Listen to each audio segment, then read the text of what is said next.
Hola, ¿cómo estás? Bienvenido, bienvenida a esta nueva entrega del podcast Mira hacia arriba. Yo soy el hermano Pablo y te doy la bienvenida. Yo soy pastor de la Iglesia Comunidad Bíblica de la Gracia en Cristo en Chía y tengo el privilegio, y te agradezco por ese privilegio, de poder entrar en la comodidad de tu hogar, de tu carro, de tu oficina, para acompañarte con estas palabras, estos cimientos de fe que tanto amamos y que con mucha gratitud a Dios anunciamos todos los días, todos los domingos. En la entrega de hoy vamos a estar conversando un poco sobre una pregunta básica y fundamental. Decíamos en el episodio anterior que este es un podcast bastante particular. Tratamos y nos esforzamos por llevar algunas reflexiones sobre los cimientos de fe de una forma muy personal, de una forma muy íntima y hablándonos de tú a tú. ¿Qué espera Dios de mí? Una pregunta realmente muy importante que ya el hecho de que te la estés haciendo es una muy buena señal. Es el inicio de una búsqueda, de un viaje en el cual procuramos entender qué es Dios, quién es Dios. ¿Está realmente ahí? ¿Qué espera de nosotros? ¿Qué desea de ti? Desde el principio, cuando Adán fue puesto en el jardín del Edén, a él se le mandó específicamente fructificar, multiplicarse, henchir la tierra. Y esto tiene mucho que ver con el gobierno, con el señorío sobre la creación. Él fue hecho Señor y Maestro de toda la tierra. Sabemos que la obediencia a Dios tuvo menos importancia en un punto que procurar más conocimiento y autoexaltarse como su propio soberano. Y por este pecado, por esta transgresión, y tal como Dios lo había advertido, Adán cayó de la gracia, cayó de la presencia del Señor y pasó a vivir en una vida y en un mundo gobernado por el pecado, por la maldición del pecado. Y ese es el pecado que está en nosotros, esa natural y normal tendencia a rebelarnos y hacer lo que queremos. Uno como padre puede ver eso en sus hijos desde muy chiquitos.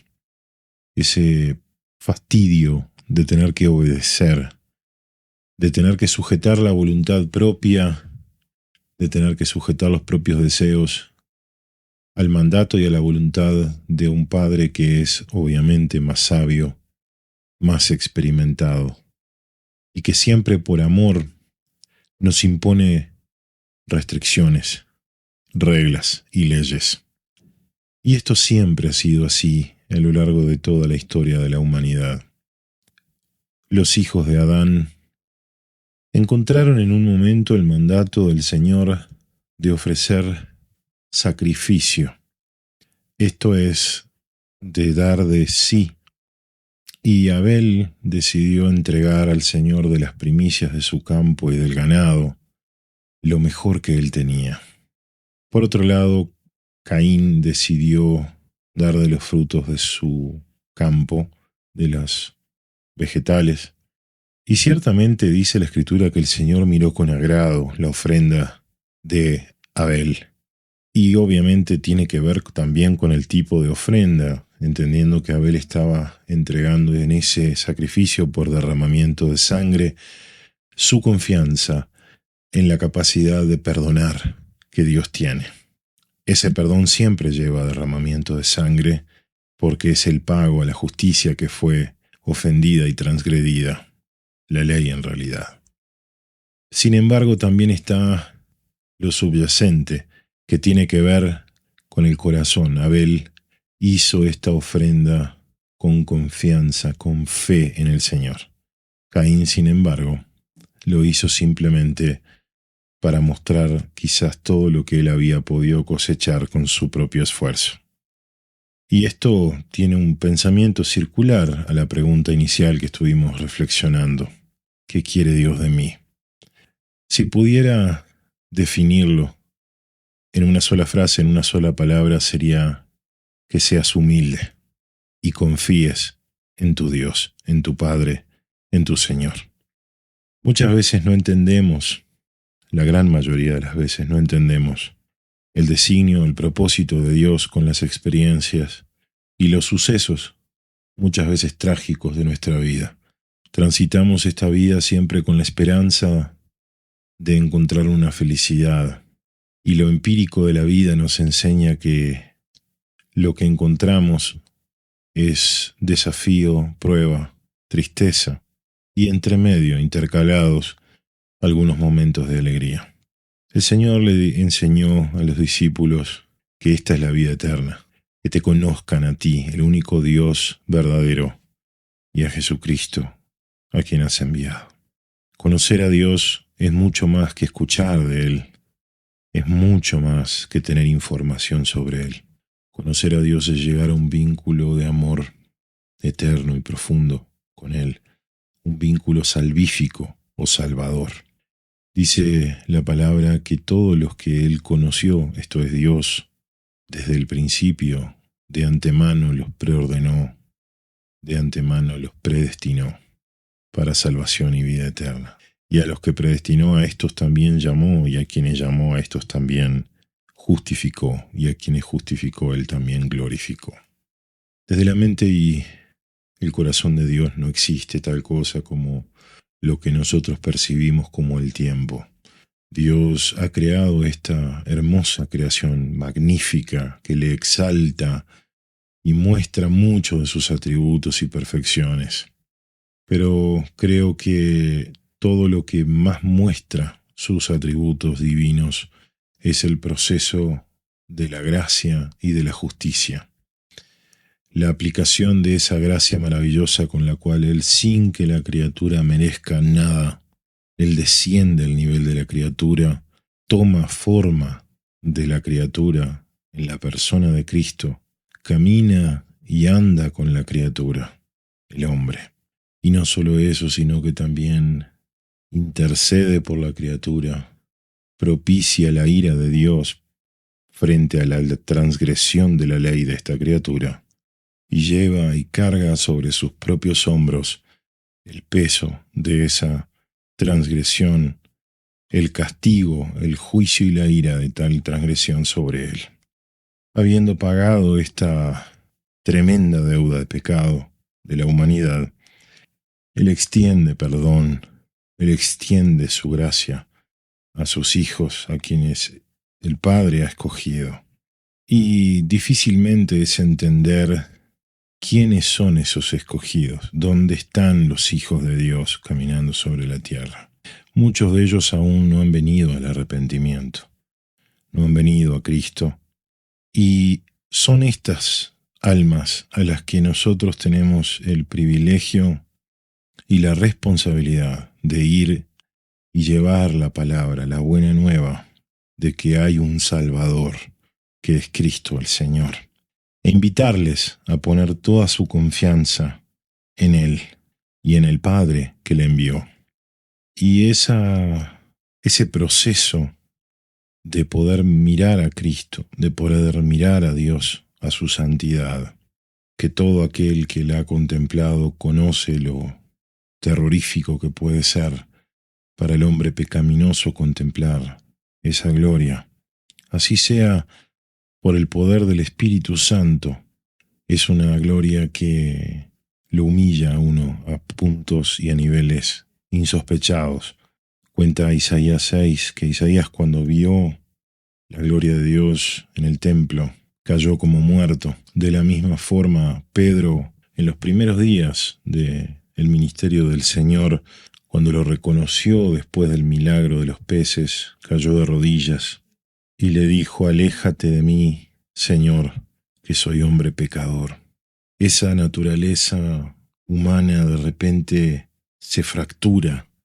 Esa tendencia natural del hombre de justificarse, de escudarse detrás de sus razonamientos que detienen con injusticia la verdad real, que es que somos sumamente pecaminosos, de repente se quiebra, se fractura y en lugar de ese corazón de piedra aparece un corazón de carne que llora, se humilla y sufre por su propia condición delante del Altísimo.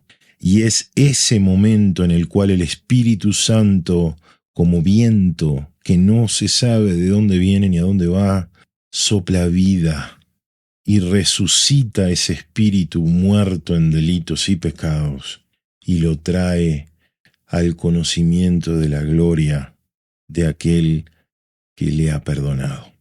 Ese proceso que nosotros llamamos regeneración es lo que posibilita que el hombre pueda siquiera ejercer fe y arrepentirse.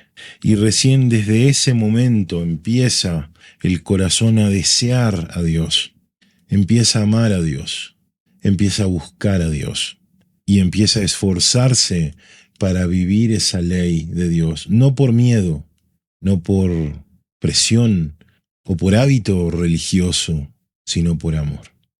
Y si bien la Biblia enseña las dos verdades, que Dios es soberano y que Él dispone y que Él indica y que Él levanta a vida a quien Él quiere, también la Biblia enseña que el hombre es plenamente responsable por endurecer su corazón y rebelarse contra Dios.